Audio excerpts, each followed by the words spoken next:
Et bienvenue tout le monde à cette séance de cette semaine sur vaccination COVID-19. Établissons la capacité globale, microplanification et supervision d'encadrement.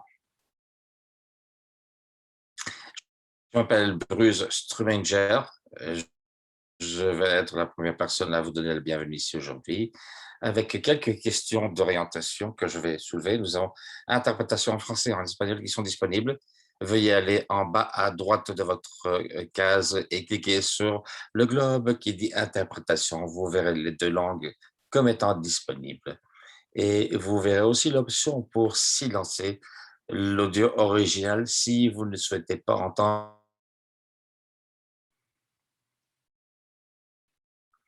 Nous attendons avec impatience vos questions et commentaires sur la séance d'aujourd'hui. Veuillez placer ceci dans la case QA. Nous allons faire un suivi et essayerons de répondre à autant de questions que possible. Les questions qui ne pourront pas être répondues seront répondues plus tard et partagées avec vous. Si vous avez des questions sur le certificat de participation, veuillez mettre ceci dans la case chat et nous y répondrons.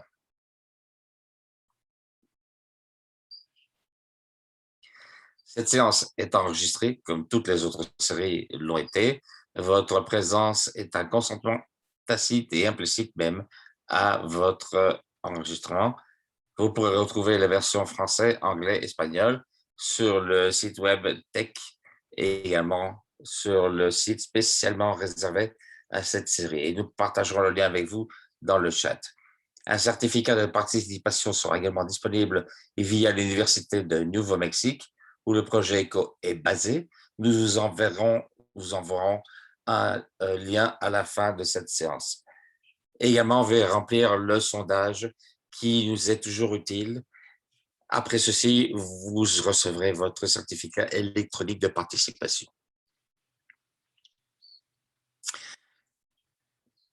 Pour ce qui est de l'utilisation des données, nous prenons très au sérieux la question des données.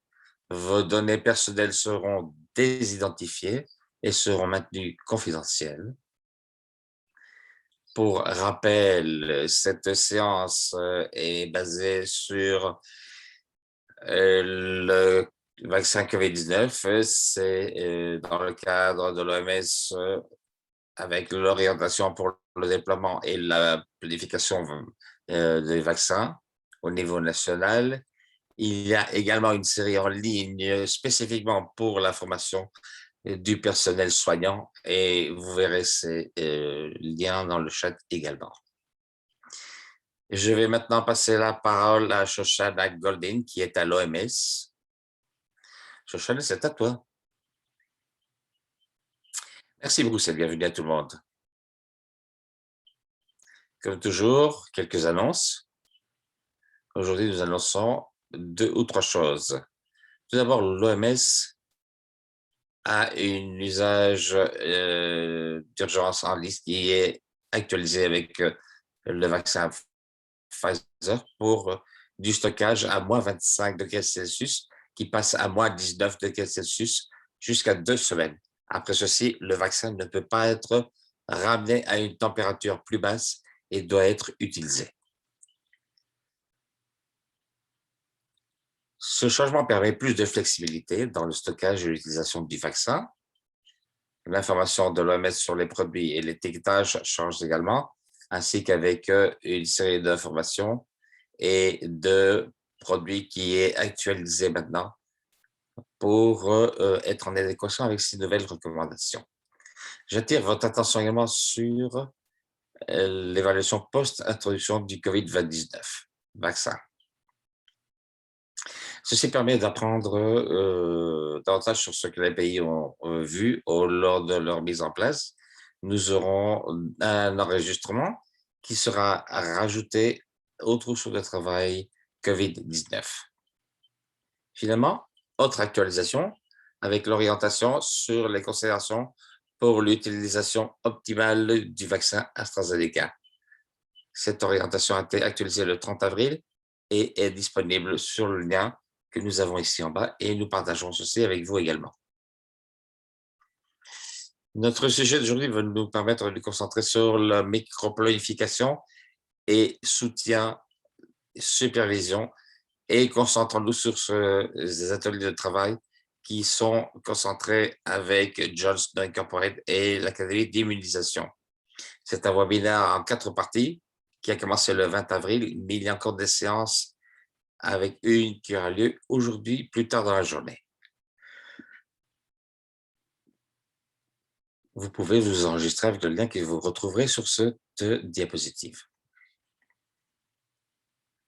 En supplément, nous avons des tas de ressources utiles sur cette séance et d'autres. L'OMS a développé une liste d'encadrement et de soutien et vous pouvez y avoir accès en cliquant sur le lien. En addition, comme Bruce l'a mentionné, il y a une série de ressources, y compris le lien pour se concentrer sur les ressources pour le personnel soignant et leur superviseur. Il y a des exercices de simulation pour aider les vaccinateurs et leurs superviseurs à être prêts pour la vaccination, y compris la communication, la logistique, sécurité du vaccin et après de réglementation. Vous verrez comment utiliser ces exercices également, si ceci est nouveau pour vous. Nous avons d'autres ressources, y compris une liste de vérification de COVID-19 vaccination.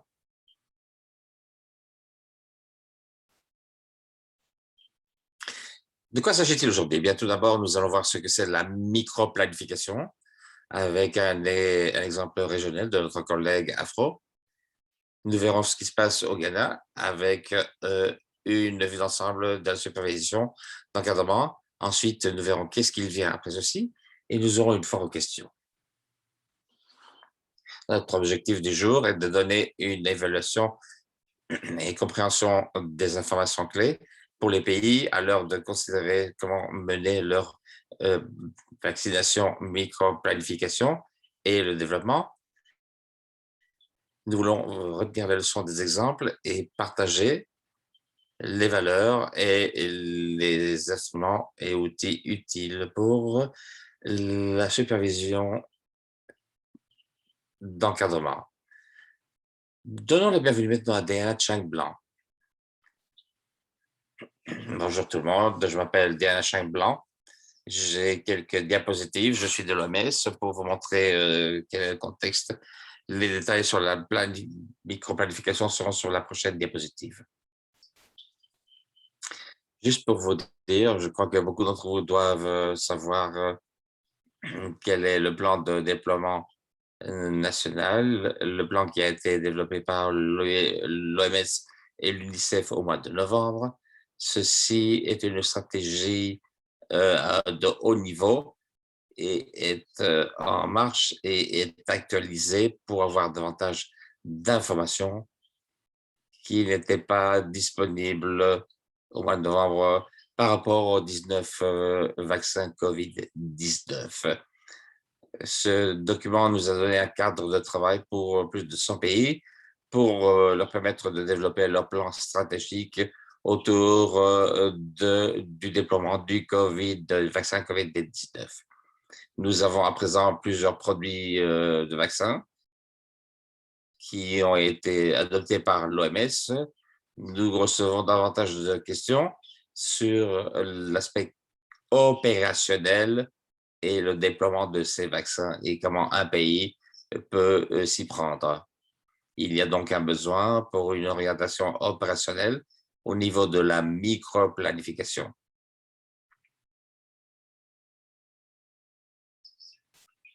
Certains pays, à cause de la rapidité du déploiement par région, ont déjà développé quelques orientations d'encadrement avec leur programme existant déjà sur l'immunisation en adaptant ou en actualisant ces plans par rapport à ce qui a été publié. Vous voyez ici un plan de la part d'Afro. Le prochain présentateur en parlera avec des modalités venant d'Euro et également PAO, Amérique centrale et du Sud, a également développé un outil de formation qui sera disponible en français, espagnol, portugais, ainsi qu'en anglais. J'ai mis le site web en bas de cette diapo et il y a 2 modules sur la façon de gérer et développer la microplanification. En complément à ces questions d'opération régionale, il y a également un module pour la DDP avec la mise en place à plus long terme pour les programmes COVID-19, à partir du principe que ceci est une question de santé publique qui va rester avec nous pendant un certain temps, avec l'intégration des vaccins COVID-19 dans les plans d'immunisation. Il faut voir quelles sont les questions qui doivent être tenues en compte. Nous développerons donc ce module en complément avec la coordination avec nos collègues qui travaillent sur la microplanification numérique. Ceci a à voir avec l'utilisation du mapping GIS, d'autres technologies qui sont disponibles pour identifier et développer les stratégies sur base de ceci pour les populations qui sont objectives. Je pense que c'est ma dernière diapositive avant de rentrer en matière avec nos confrères d'Afrique.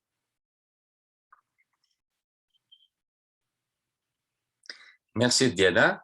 Passons maintenant à l'expérience de la région Afro. Merci Chochala, chers confrères, collègues, bienvenue à ce webinaire.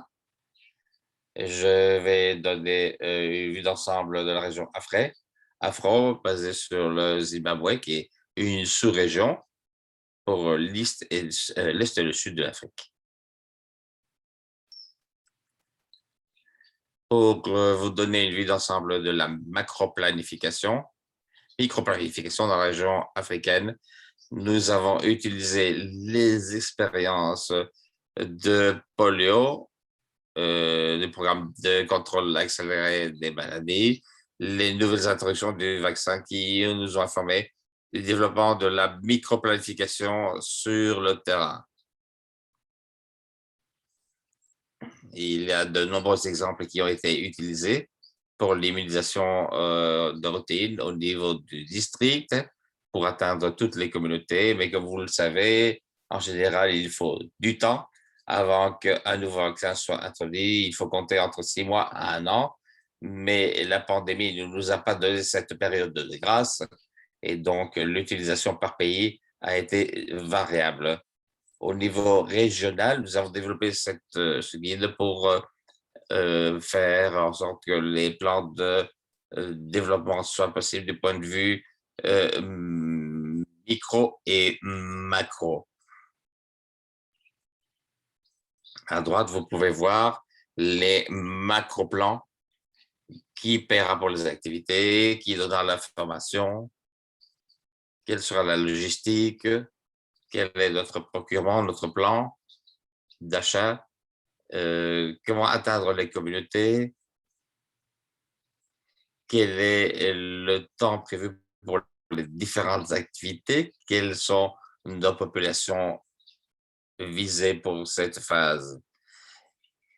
Ceci a donc été utilisé en opération avec ce que nous utilisons comme étant appelé microplanification.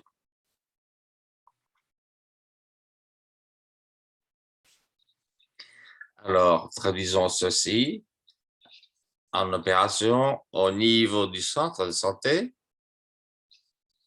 ou centre de soins qui est consolidé au niveau du district. Ça a été utilisé.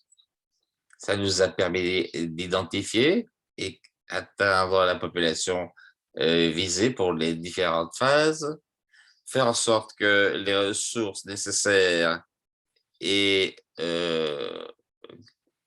éléments soient prêts pour être utilisés à temps, avec un mapping local qui était besoin vis-à-vis des ressources locales, accompagné de cartes pour nous indiquer qui allait vacciner, où, quelles étaient les limites entre les différents districts et également les différents établissements avec des dépôts de vaccins, des postes de vaccination et des zones géographiques. Vous voyez à droite une page de notre guide d'orientation avec les parties les plus importantes surlignées.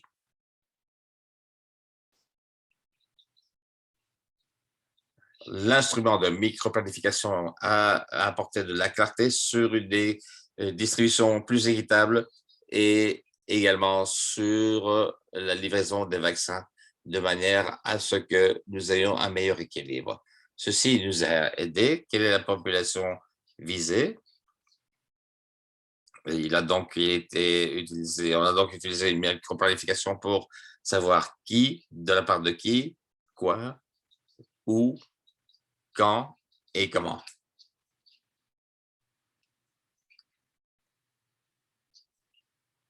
Entre autres choses, on a parlé de la question des chaînes de froid. On a vu qui allait vacciner, où, savoir quelle est la zone, la sélection de services, supervision, mobilisateurs qui ont été identifiés.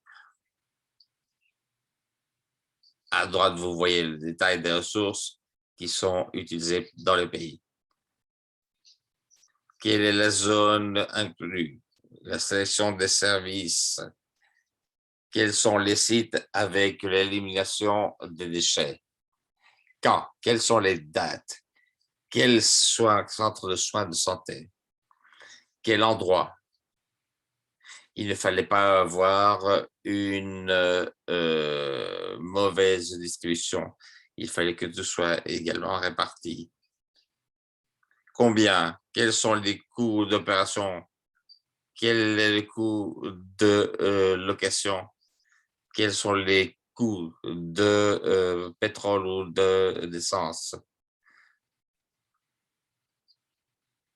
C'est la meilleure façon de pouvoir gérer ceci, car nous avons des ressources limitées et ceci nous a permis d'introduire le vaccin.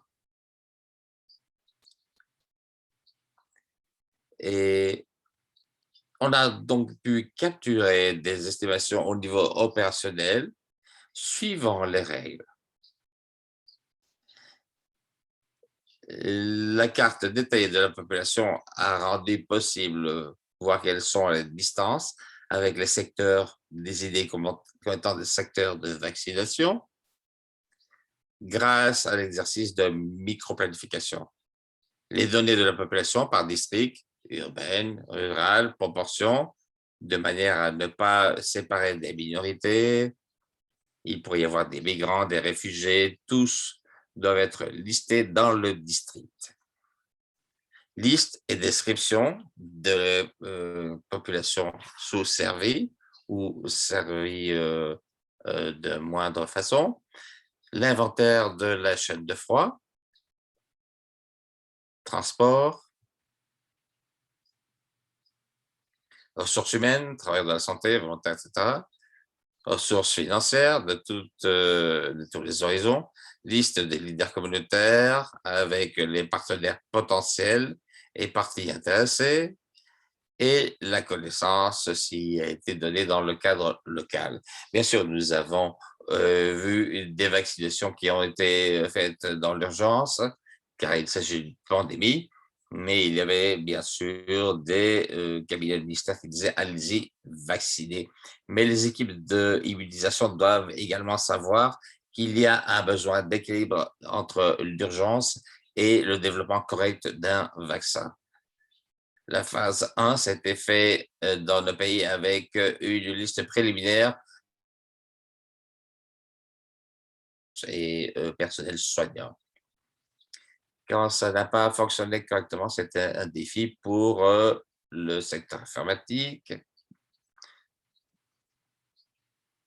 Il y a également eu une phase 2 avec une révision et une adaptation pour faire en sorte qu'il y ait une mise en place de micro-planification et des services, de manière à ne pas rater la population ciblée.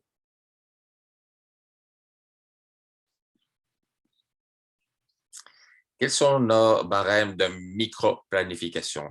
Il faut trouver des estimations pour les vaccins avec par rapport au nombre de doses qui vont être utilisées. Il s'agit d'évaluations plus ou moins généralisées. Mais au niveau des pays, il y aura une mise en éducation et nous avons également vu quels sont les centres où on pouvait vacciner jusqu'à 100, alors que dans les équipes, il y avait une limite de 50 par jour. Dans les zones rurales, alors que nous ciblons les plus âgés, qui pourraient également être au niveau rural, comme dans beaucoup d'autres pays de nos pays, il y a eu des orientations de 60 par jour, avec une adaptation des règles pour pouvoir essayer de leur donner le minimum possible. La micro-planification nous a véritablement aidé à mettre des méthodes de travail dans les pays. Voici quelques exemples où la micro-planification a été utilisée non seulement pour identifier, mais également pour l'allocation des ressources et la mobilisation. C'est utile pour la mobilisation des ressources. C'est un exemple que j'aimerais vous montrer au niveau de l'excellence de la micro-planification dans certains pays qui ont véritablement aidé nos stratégies.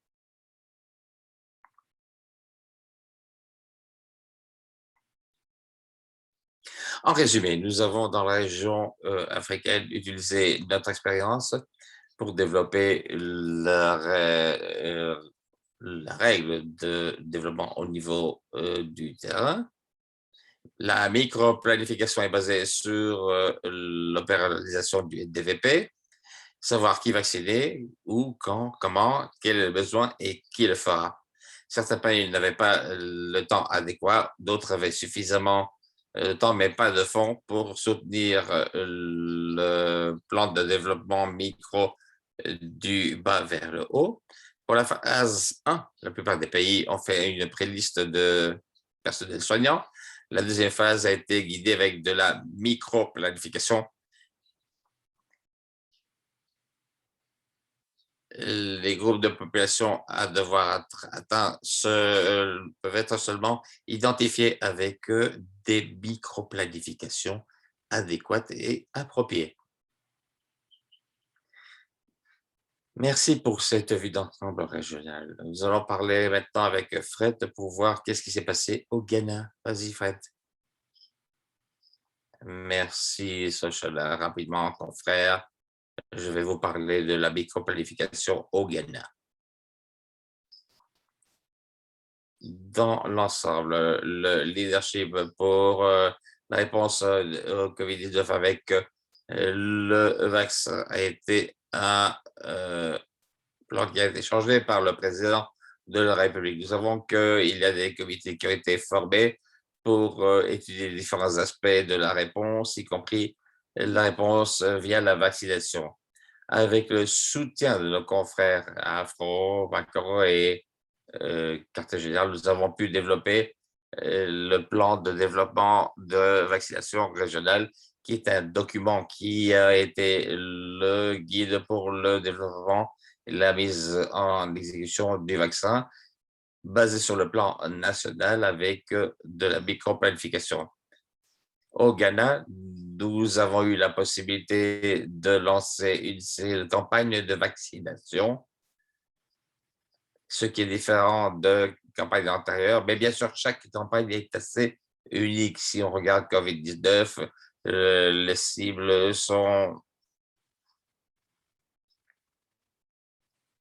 complètement différentes d'autres campagnes. Mais nous avons utilisé l'expérience passée pour pouvoir aller de l'avant. Il y avait tellement de questions qui se sont posées alors que nous développions le plan de développement national et également ce que nous appelons les microplans. Les vaccins COVID-19 ont été développés avec très peu de temps et je pense que nous tous sommes d'accord qu'il y a eu toutes ces théories de conspiration qui circulent et en particulier dans les réseaux sociaux. Il a donc fallu réfléchir à ce sujet alors d'aller de l'avant avec le processus de micro-planification. Et ces vaccins, on vise des groupes non habituels, personnes de 18 ans d'âge et plus. Comment est-ce que nous faisons? Parce que ordinairement, le programme d'immunisation regarde en moins 2, moins 5 et parfois jusqu'à 15 ans. Maintenant, il s'agissait d'aller au-delà des groupes d'âge habituels. Il a donc fallu penser de manière créative. Quelle stratégie allait être utilisée pour identifier les populations à haut risque? C'était la priorisation et comment est-ce que l'on répondait à la demande vis-à-vis de la mauvaise information, à la désinformation qui continuait, particulièrement dans les réseaux sociaux. Il a fallu communiquer du mieux possible avec ce vaccin. L'accumulation devait faire en sorte que toutes ces rumeurs, cette désinformation ou mauvaise information étaient réglées de manière à ce que la demande pour les vaccins augmente. Un élément clé de bataille était les groupes de population segmentés. Comment est-ce que l'on règle la question de la proportion de personnes qui ont des comorbidités? Des personnes dans cette catégorie, sachant que certaines d'entre elles deviennent difficiles à gérer. Il y a également des populations qui sont des populations mouvantes. Comment est-ce que l'on fait en sorte que des personnes qui sont en transit puissent être atteintes? Si vous regardez, chers confrères, à droite, ce que l'on voit en haut, tout en haut à droite, est le plan de développement du vaccin national qui a été développé. Et ensuite, chaque district a développé une micro-planification. Et on retrouve davantage de détails sur la personnalisation de tout le programme de mise en place et de déploiement du vaccin. Il a donc fallu suivre l'avis des experts au niveau national. Il fallait segmenter la population selon le niveau de risque. C'est ce qu'on appelle la prioritisation. Pour le premier groupe, nous avons vu le personnel de première ligne, les personnes qui avaient des conditions précédentes médicales, les personnes au-dessus de 60 ans, de l'exécutif, de la législature, les judiciaires, les maîtres et maîtresses d'école qui étaient au-dessus de 50 ans, qui avaient plus de 50 ans, et d'autres personnes. La question qui se posait, c'était de savoir est-ce que ces personnes doivent recevoir un vaccin par rapport aux pathogènes, à des facteurs qui ont été tenus en compte. Sévérité de la maladie qui a été prise en compte. Quelle sera sa sévérité? Ensuite, la continuation de l'activité. Nous devions faire en sorte que les structures du pays étaient protégées de manière à ce que les activités ou la gestion du pays pouvaient continuer et également la sécurité nationale. Tels étaient les facteurs qui ont été utilisés à l'heure de segmenter la population. Ensuite, il y a le groupe 2 avec les autres personnes essentielles, le reste des agences de sécurité, entre autres. C'est une liste, donc quand vous aurez la diapositive devant vous, vous pouvez regarder cela tranquillement.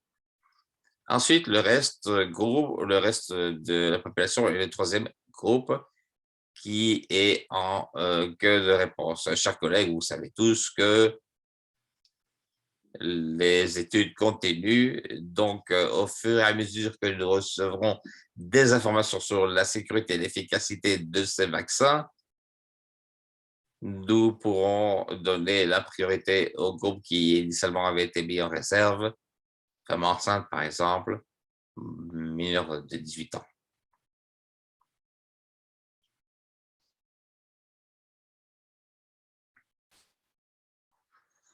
Alors, pour la préparation de l'exécution, au Ghana, notre plan est divisé en 3 phases. La première phase, c'est la segmentation de la population, comme ça a été montré sur les diapositives antérieures. Le processus de préparation s'est fait au niveau périphérique. Nous avons eu toutes les agences, toutes les ONG, tous les comités qui se sont mis ensemble pour planifier pour la campagne de vaccination. Bien sûr, lorsque les communautés se trouvent dans des zones rurales, ça devient plus difficile car il fallait déployer le vaccin. Ça a été fait pour savoir quel est le personnel qui allait être nécessaire. Ça faisait partie du micro-plan avec des combinaisons de techniques pour identifier et former les personnes avec des formations virtuelles où on démontrait avec des illustrations sur la façon dont le vaccin doit être administré, combien de minutes il fallait s'attendre à ce que les personnes allaient devoir être assises avant de recevoir le vaccin, par exemple. Tout ceci a été montré durant les formations. Nous avons également estimé quels étaient les vaccins, les autres logistiques au niveau de la distribution basées sur la population visée. Maintenant, population objectif, sécurité nationale, bien sûr, il y a des chiffres qui sont en évolution. Nous sommes allés au centre de statistiques du Ghana. Certains chiffres ont été donnés, mais quand on analyse, on se rend compte qu'il y a parfois des surestimations et ceci a eu un gros impact à l'heure de mettre en marche la vaccination. Pour la présidence, le judiciaire, le Parlement, c'était très simple, nous avons eu les chiffres. Mais ensuite, pour le reste de la population, ceux qui sont dans la population générale, comment est-ce que l'on détermine la population en sous-groupe? Comment est-ce que l'on fait ceci?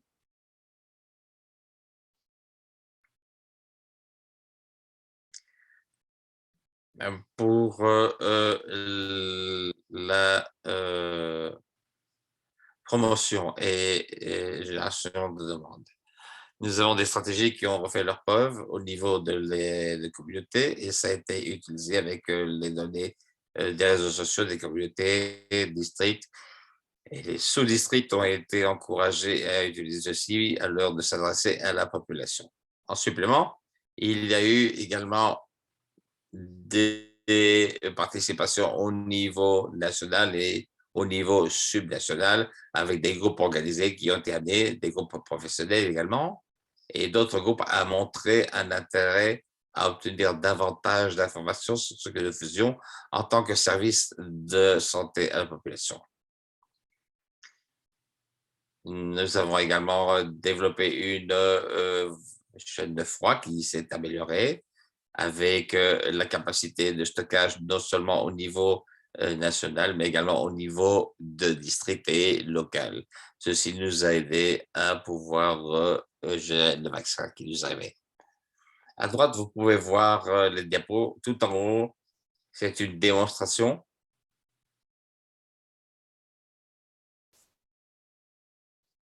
sur l'information et les autres diapositives montrent également comment les populations étaient informées via les réseaux sociaux. Il y a des posters qui ont été même imprimés et placés à des endroits stratégiques pour créer cette demande pour le vaccin. Stratégie de livraison. Nous avons montré que tous les centres de vaccination étaient connus de la population. Les photos que nous voyons à droite avec des infographiques sur le développement et la participation dans les réseaux sociaux, les moyens sociaux, les stations télé, radio, nous ont permis d'atteindre les populations visées et elles devaient savoir que c'était l'heure de se faire vacciner. Nous nous sommes appuyés sur des stratégies qui sont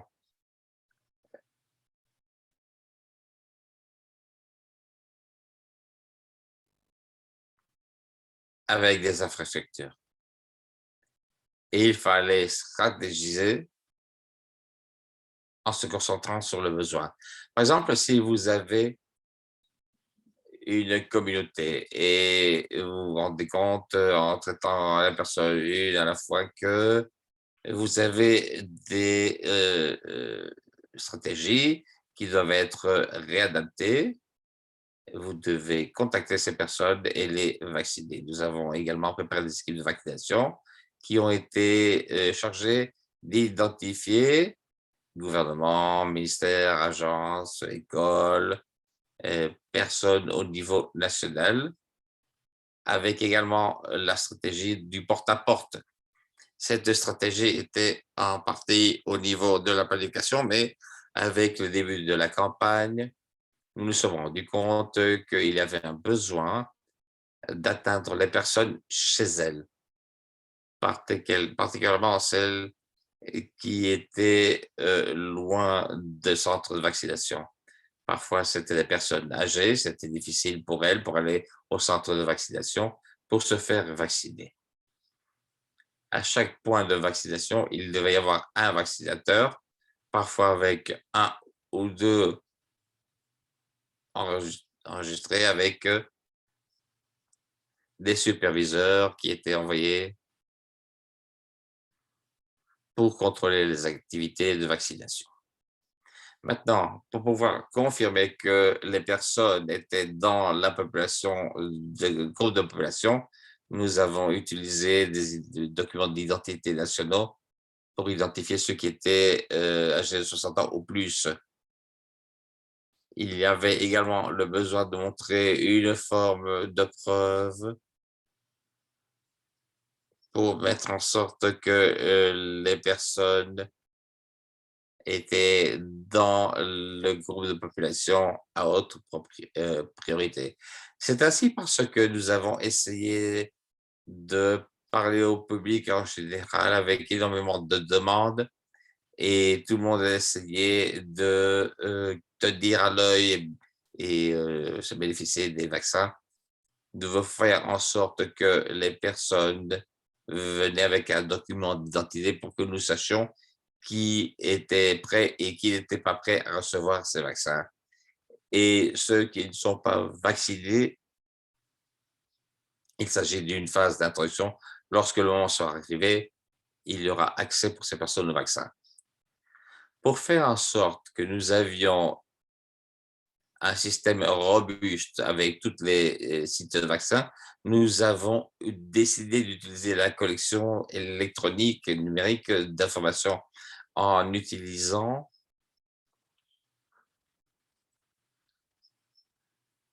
le DHIS2 et l'ODK. Euh,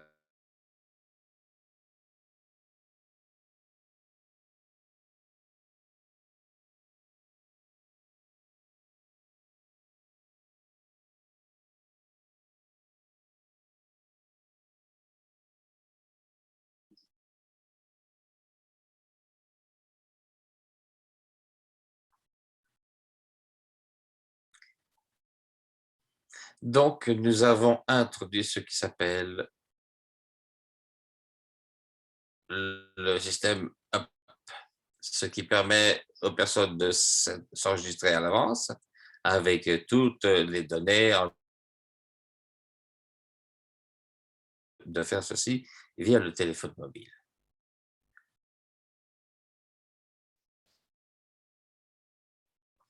Et une fois que l'on arrive au centre de vaccination, les détails étaient déjà là. Tout ce qui devait être fait, c'est se faire vacciner et également avoir l'information sur le vaccin qui avait été utilisé, ce qui simplifiait significativement les choses pour tout le monde.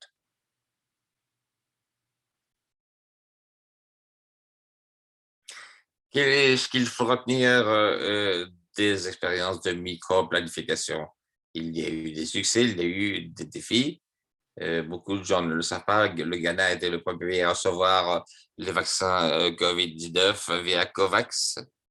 Nous avons dû planifier et mettre les choses en place. Le 1er mai 2021, les choses ont été lancées par son Excellence le président de la République pour démontrer que il n'avait une croyance absolue dans la sécurité et efficacité du vaccin. Le président s'est fait vacciner, sa femme, la deuxième dame, a fait également ce qu'il fallait faire, et le vice-président et la femme ont également tendance à avoir la vaccination. Le 2 mai, c'est là que les choses ont été lancées. Et alors que nous parlons, le pays a reçu un peu plus d'1 million de vaccins et ceci représente 850 000 personnes vaccinées. Et le vaccin, au niveau de perte, est de l'ordre de 2%, ce qui est excellent. Quelques succès. Nous avons eu le soutien de la politique, de la présidence jusqu'aux autorités locales. Au niveau national, le président a sonné la charge. Au niveau régional, les ministères régionaux étaient en première ligne. Et au niveau local, nous avons eu les leaders traditionnels et représentants qui ont montré la voie à l'intérieur d'un système d'immunisation qui était solide pour confirmer que pour confirmer que la vaccination était dans l'intérêt de la population. Au Ghana, nous avons eu un bon système d'immunisation qui a donné la plateforme pour la mise en place du vaccin COVID-19. Il y avait une adhérence au protocole COVID-19 et bien sûr, nous avons essayé de vacciner pour protéger les personnes. Il fallait faire en sorte également que la personne qui est vaccinée,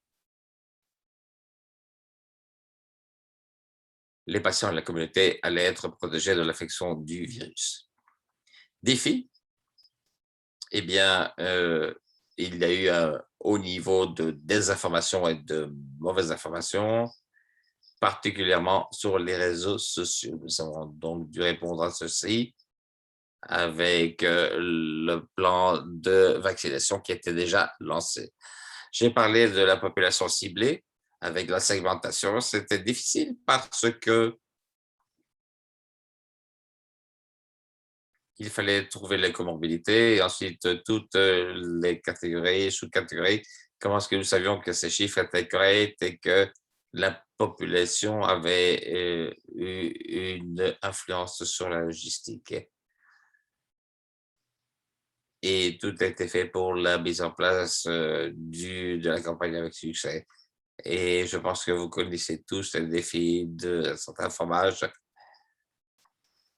avec comment le pays pouvait être mobilisé pour la vaccination de toute la population.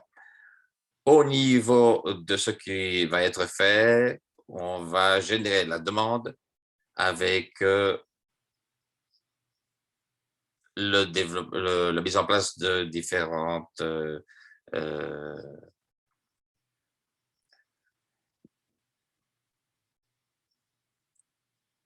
différents envois de vaccins. Voilà donc ce qui se passe au Ghana. J'ai eu peu de temps pour faire la présentation, mais bien sûr, si vous avez besoin davantage d'informations, vous pouvez me contacter. Je vais repasser la parole pour la présentation suivante. Merci pour cette belle présentation. On va passer à Gilles pour une évaluation de l'encadrement. Oui, bonjour, je m'appelle Jamil et je travaille au quartier général de l'OMS. Ceci n'est peut-être pas nouveau pour beaucoup d'entre vous et ce qu'on va faire au niveau de l'encadrement de vaccination COVID-19 n'est pas différente, même si certaines choses doivent être adaptées. Une des choses qui doit être adaptée, c'est que il est possible que vous deviez faire une combinaison de supervision à distance et sur le site. Pourquoi? Parce que dans certains endroits, il peut y avoir des restrictions COVID et il peut être difficile d'avoir une supervision sur le site. Mais le plus important est d'être toujours en contact avec le personnel, de les aider à résoudre les défis et problèmes auxquels ils peuvent faire face. La première chose à faire, c'est de voir quelle est la fréquence de cette supervision d'encadrement avec les visites, avec les séances en ligne. Et pour ceci, puisque la vaccination est nouvelle avec des aspects un peu plus complexes, il est important d'avoir davantage de supervision durant les premiers mois de mise en place et en route. Ceci est vraiment nécessaire parce qu'il est important de gérer les problèmes et de trouver des solutions dès le départ et également de rectifier les pratiques qui ne sont pas en ligne avec les protocoles établis. Il est spécialement important d'avoir davantage de séances en place avec le nouveau personnel ou le personnel qui n'est pas suffisamment expérimenté pour la vaccination. L'autre aspect, c'est de toujours accepter que ils vivent des moments difficiles et de féliciter le personnel pour ce qu'ils font dans ces moments difficiles. Il est important de les écouter, de prendre des notes et, comme toujours, essayer de comprendre ce qu'il se passe. Et aussi de leur poser des questions sur leur bien-être sans se concentrer sur des questions techniques exclusivement. Il y a maintenant des groupes en ligne via WhatsApp et la plupart du personnel maintenant a un téléphone et ceci peut être utilisé efficacement pour rester en contact avec le personnel et on doit les encourager à faire des séances d'apprentissage personnel. Et les superviseurs devraient également être en contact avec le personnel via ces mécanismes et pas seulement se baser sur la supervision sur place que nous faisons normalement avec des vaccinations de routine, mais également voir comment le personnel peut être mieux encadré avec l'aspect numérique. Et Et si vous avez l'intention de faire davantage de supervision, vous devriez savoir qu'il faut rester en contact Zoom, Google Teams, WhatsApp et faire preuve de patience. On a eu par des commentaires de beaucoup d'endroits qui utilisent la supervision en distance et le font avec cette technologie.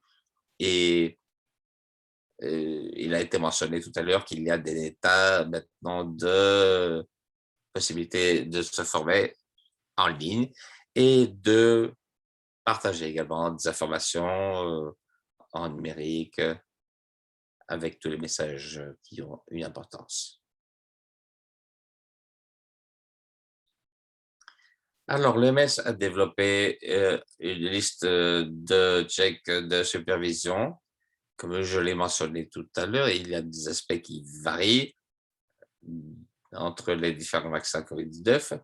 Il s'agit de questions de micro-planification, mobilisation sociale, formation, ainsi que disponibilité de différents matériaux et matériels nécessaires pour les séances. Et ensuite, des questions sur ce qu'il fallait observer, les pratiques de chaîne de froid, techniques d'injection, ainsi que de questions en rapport avec une conversation nécessaire et communication avec les équipes de vaccination. Le lien se trouve ici, ainsi que dans le chat et sera disponible. Cette liste sera disponible sur le site de l'OMS en différentes langues et nous vous recommandons en fait de voir ce que nous faisons pour nous adapter à la situation de pandémie mondiale.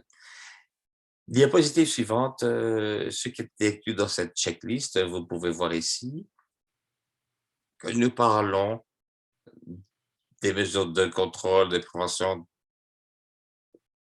lors de l'injection et qui sont spécifiques à la vaccination COVID-19. On doit vérifier si le personnel a un masque, que l'endroit est approprié, qu'il y a une distance physique qui est maintenue.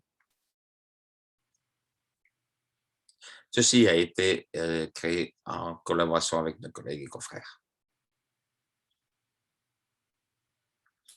Et ce qu'il faut dire ici, et c'est ma diapositive finale, une chose sur laquelle je veux insister, c'est que nous devons encourager les superviseurs à aller au-delà de cette checklist. La checklist est simplement un outil pour vous rappeler et rappeler aux superviseurs les questions principales qui doivent être observées durant la séance de vaccination. Mais toute la séance ne devrait pas être passée à simplement faire une croix dans les cases. Il faut également parler du bien-être physique et émotionnel du personnel et également reconnaître que le personnel vit des moments difficiles et des questions du style comment vous sentez-vous? Est-ce que vous vous sentez mieux dans votre travail? Comment est-ce que vous faites pour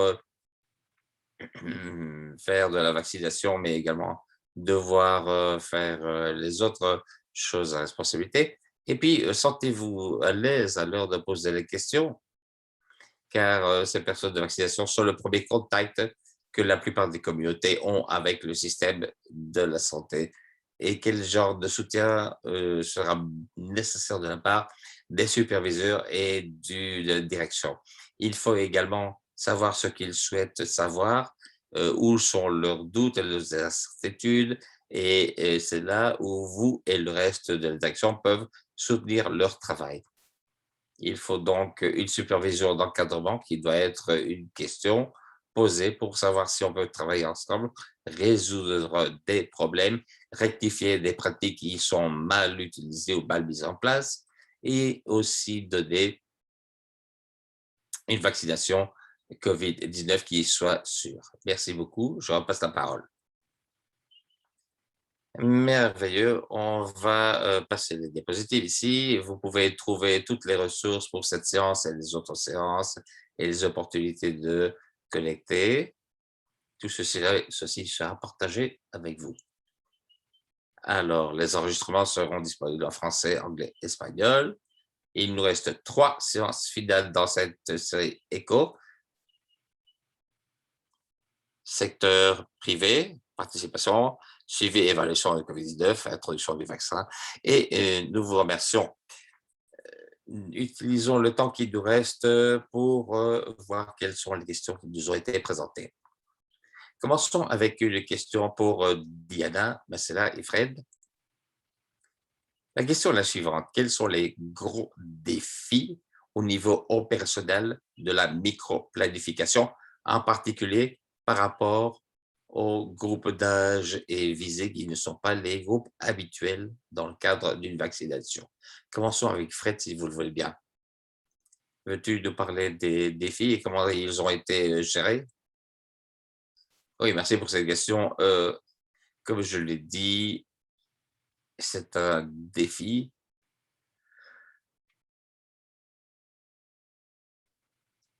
car on parle d'un groupe de population qui est différent de celui qui est normalement l'objet d'une vaccination. Pour les populations habituelles, il y a des structures. Maintenant, on doit changer. On doit restratégiser et utiliser les données, car c'est un groupe qui est complètement différent,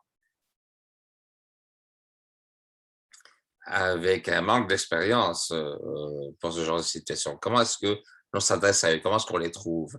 Comment est-ce qu'on va faire pour qu'ils viennent au centre de vaccination ou au point de vaccination?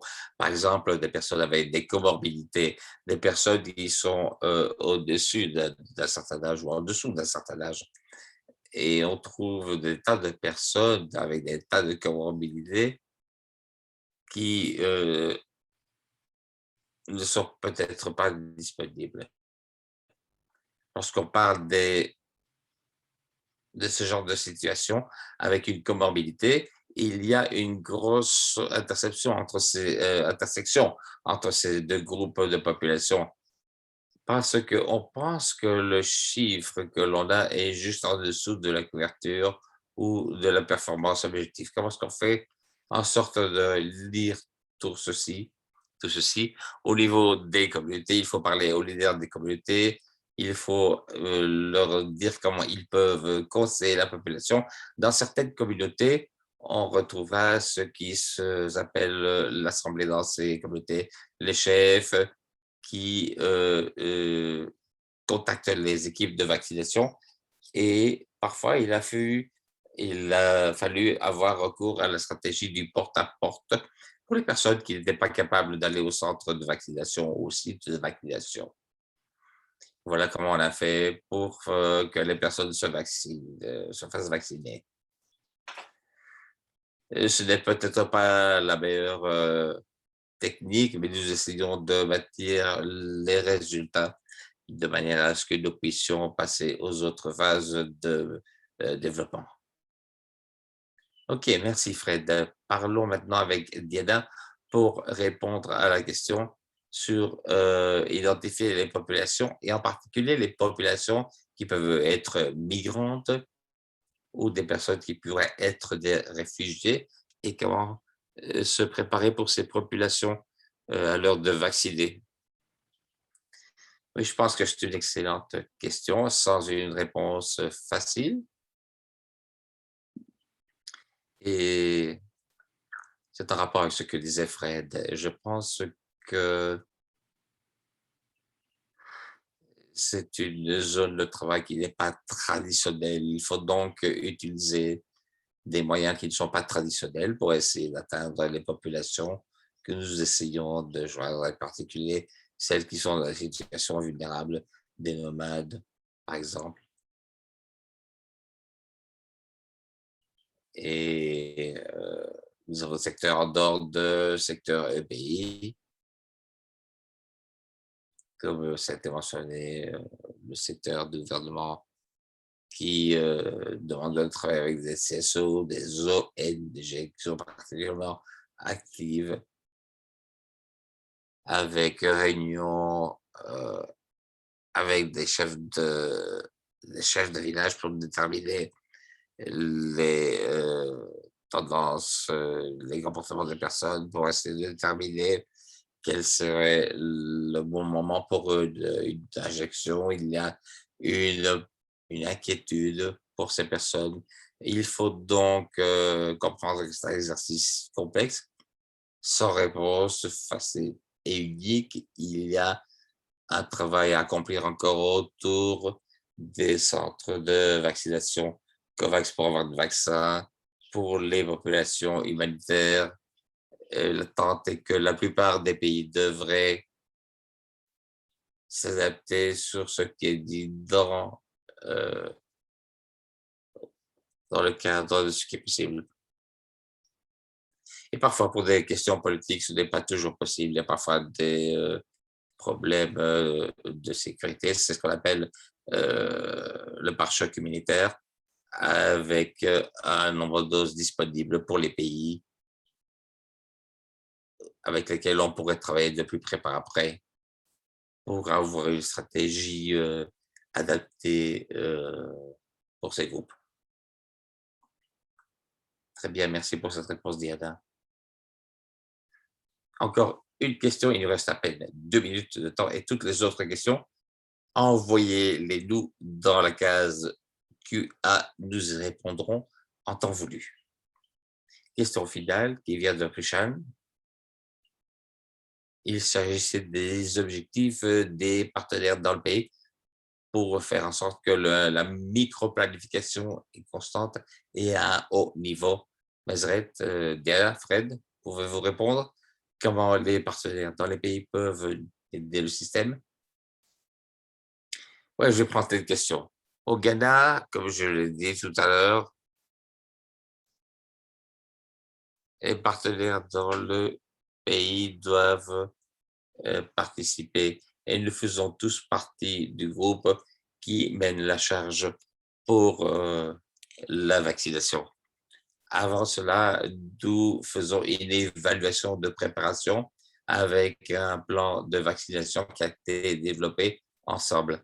Mais il faut dire que le déploiement national du vaccin, tout comme les micro-planifications, sont des documents vifs. Ce n'est pas quelque chose qui est immobile, qui est simplement maintenu tel quel au départ. Pour aller de l'avant et vous vous rendez compte qu'il y a souvent des raisons de devoir faire marche arrière ou de changer d'orientation pour aller de l'avant. C'est fait via des documents. Nous ne devons pas essayer de faire un suivi trop de près. Lorsque l'on développe, on se rend compte que certaines distinctions ont été faites dans le plan, on rectifie et on change. Lorsqu'une nouvelle information est obtenue, comme par exemple dans le cadre de l'ETS, il faut amener des modifications pour les populations vulnérables qui sont incluses dans la mise en place. Au Ghana, il y a eu une explosion de réfugiés au bout de NDP, mais alors que ceci était un sujet de préoccupation, nous avons eu, par exemple, des partenaires au sein de l'ONU qui sont souvent restés à l'arrière. Je viens de le réécrire. Et après, après, oui, après les doses disponibles pour les partenaires dans la zone de nouvelles mises à disposition, le gouvernement est prêt. C'est une question d'équipe, mais alors que nous voyons une modification nécessaire.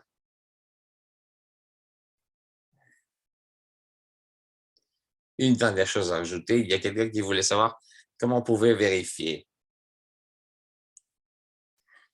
Eh bien, nous avons une prescription avec votre nom ou alors vous présentez un rapport médical. Si vous pouvez montrer une de ces choses, que vous cherchez les vaccinations et que vous avez tout cela documenté et que l'on sait que vous avez la capacité de travailler sur la comorbidité et de mise en place pour la personne. Merci Fred pour cette réponse. Nous allons bien entendu prendre toutes les questions restantes pour les partager avec nos experts pour vous donner des réponses adéquates. Et nous ferons ceci après cette séance. Encore merci pour tous ceux qui étaient présents sur cet appel. Merci à tous ceux qui ont présenté. Et merci, comme d'habitude, notre équipe Eco India et Nouveau-Mexique et les interprètes pour leur travail et leur contribution. Merci pour nous avoir soutenus pour pouvoir faire cette présentation. Sur ce, belle journée, bon après-midi, belle soirée. Et j'espère que vous serez présents pour la prochaine séance dans 2 semaines au même moment, à la même heure.